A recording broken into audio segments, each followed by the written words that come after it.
Hey everybody, in today's video we're going to talk about how to stay motivated when it comes to your selling process. Hey everybody, welcome back to the channel.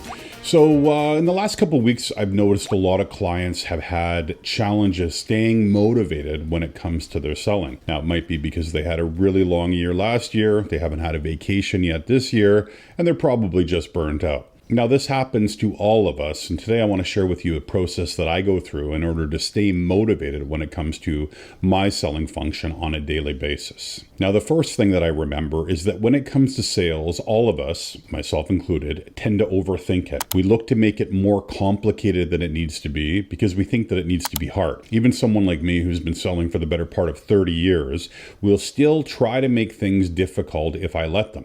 I remember to keep it simple, and when I keep it simple, it is much easier to execute. And what does simplicity mean? I need to talk to my niche markets about a solution that I have that will deal with one of the problems that they're suffering with.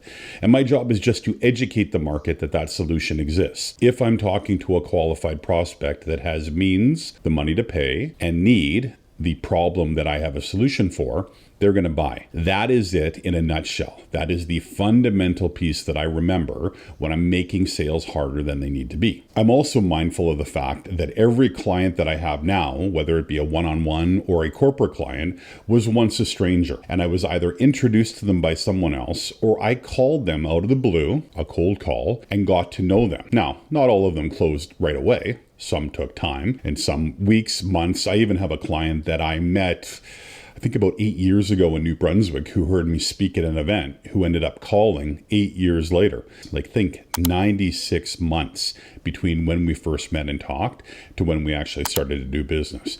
And so I really am mindful that all of my clients and the clients of our firm were once strangers. The next point really to think about when it comes to sales is that you are selling a solution that is of greater value than the price that you're charging. Now, if you're not doing this, you're going to have a bit of a hard time. But if you've priced properly, your solution is a great option and an opportunity for a client who is struggling with something. If you're talking to somebody that is struggling and that needs a solution, all you have to do is put your solution forth. And I always think of it as kind of tree planting, right? You're just going out in the forest and putting seeds in the ground. Will all of them grow? No, but the ones that probably have the best chance will. And in that, you will have opportunities for your business that are tenfold if you're planting enough seeds. And what I like to do is I like to think about selling as servicing, right? Servicing the market, even if they're not buying from us yet.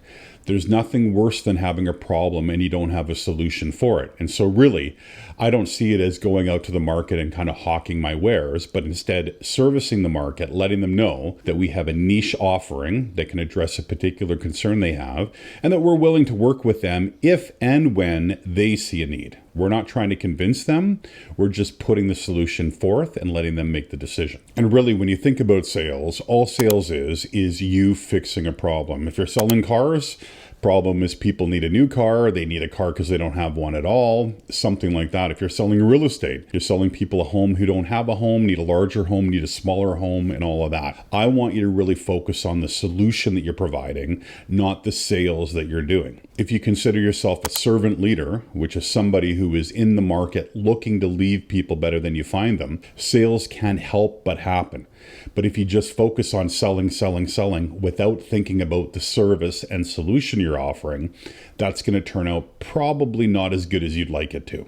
I remember reading a quotation that said, "Don't find clients for your solution, but find solutions for your clients." That is a service-forward mindset that a lot of people would benefit from if they put the time in. As always, thanks for watching the video.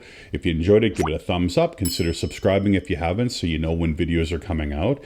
And remember, Gladiators eat first, and they stay motivated in selling by knowing that they're offering a solution to someone or some people who are struggling with a problem. See you in the next video.